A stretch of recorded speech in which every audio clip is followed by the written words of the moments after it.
Berikut adalah rekaman Alkitab mengenai Raja-Raja Yehuda, anak cucu Raja Daud, yang juga adalah nenek moyang Yesus, yang lakukan korban persembahan manusia. 1. Raja Ahaz. Artinya, ia telah merebut, adalah Raja Kerajaan Yehuda setelah ayahnya, Yotam, meninggal tahun 735 sebelum Masehi. Ia berumur 20 tahun pada waktu ia menjadi raja dan 16 tahun lamanya ia memerintah di Yerusalem. Ia tidak melakukan apa yang benar di mata Tuhan, Allahnya, seperti Daud, bapa leluhurnya. Dan dikenal sebagai salah seorang Raja Yehuda yang paling jahat perbuatannya. Ia melakukan penyembahan terhadap berhala. Pada awal pemerintahannya, Pekah, Raja Israel dan Rezin, Raja Syria, memaksanya untuk bergabung dalam persekutuan anti-Asyur. Dalam kondisi ini, Nabi Yesaya berusaha mengimbau Ahaz agar tidak terpengaruh pada ajakan tersebut dan bergantung pada pertolongan Tuhan. Tetapi, Raja Ahaz tetap memilih untuk meminta bantuan dari Asyur.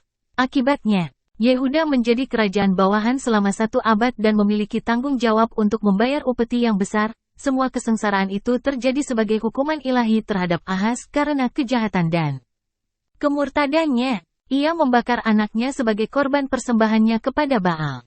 2. Raja Manasye, adalah Raja Kerajaan Yehuda, 696 sebelum Masehi 642 sebelum Masehi, dan anak dari Raja Hizkia dan Hefzibah. Manasye berumur 12 tahun pada waktu ia menjadi raja dan 55 tahun lamanya ia memerintah di Yerusalem. Sebagai raja yang takluk kepada Asyur, ia memasukkan penyembahan berhala dari Asyur dan rakyat diizinkan kembali menyembah dewa Kanaan. Ia melakukan ibadah terhadap bintang-bintang. Dengan menggunakan spiritisme berhubungan dengan roh-roh dan ilmu ramal. Bahkan Manasye mempersembahkan anak-anaknya sebagai korban dalam api, serta sebuah patung berhala diletakkan di bait suci. Dalam agama Yahudi korban hanya hewan korban dan bukan manusia dan bertujuan untuk hapuskan dosa, sesuai Imamat 4:1-35, ayat 21. Dan harus dia membawa lembu jantan itu keluar perkemahan.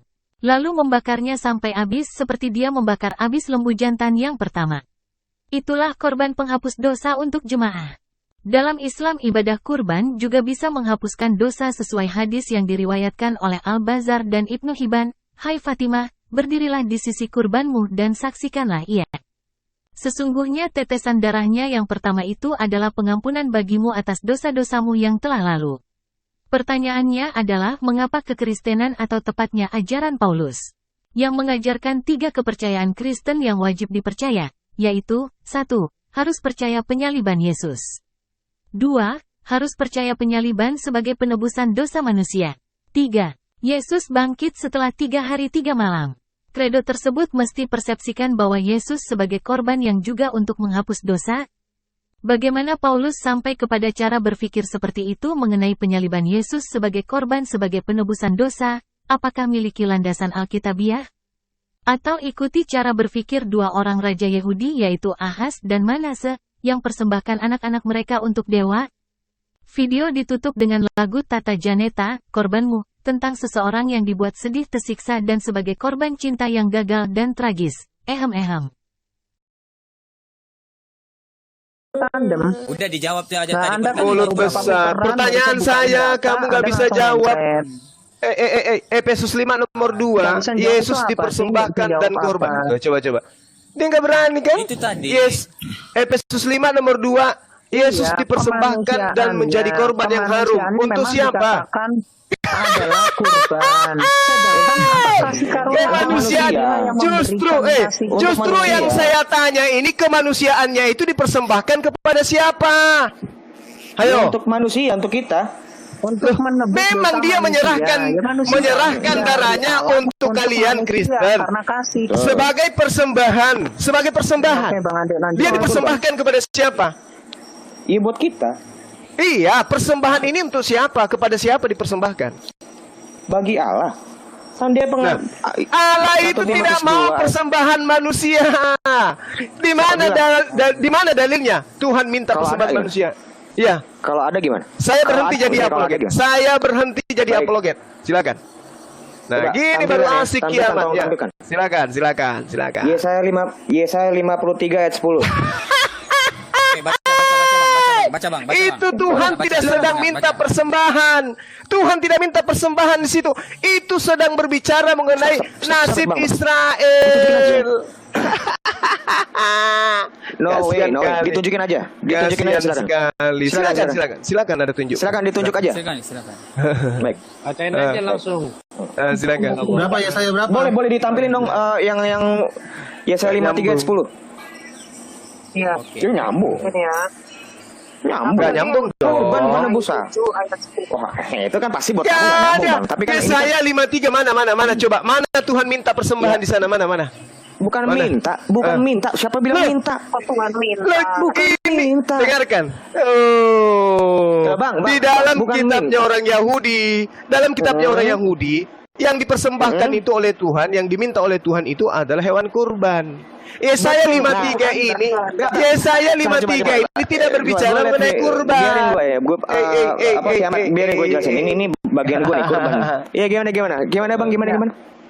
Oke. Tuhannya Bani Israel itu tidak pernah minta kemudian hewan manusia, nggak pernah. Dia nggak pernah minta dipersembahkan manusia. Memang nggak pernah. Memang minta nggak pernah. Tapi faktanya Paulus mengajarkan kepada kalian bahwa Tuhan mendamaikan dosa dengan darah, persembahan dan korban, yaitu Yesus. Itu di mana? Betul.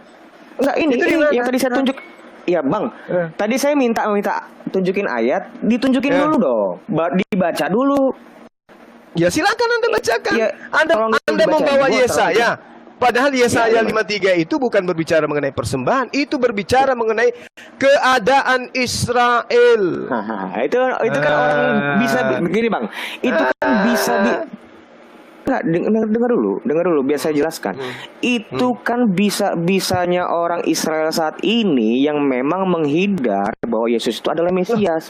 Tapi bagaimana Yesus mau jadi Mesias? Dia bukan.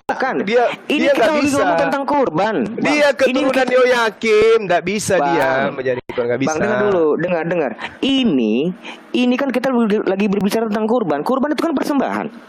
Kurban itu kan kurban persembahan. Nah, yang dipersembahkan ini adalah ini ya, tetapi Tuhan berkehendak meremukkan dia. Dia ini orang, bukan hewan. Dia dengan kesakitan. Apabila ia menyerahkan dirinya, ia ini merujuk pada Mesias. Melihat keturunannya.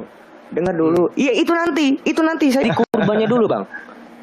Kita fokus di kurbannya dulu. Sebagai kurban penebus salah.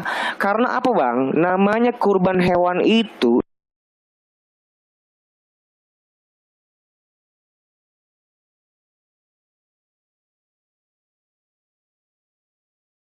sendiri ku menangis dan tak seorang pun tahu lukaku.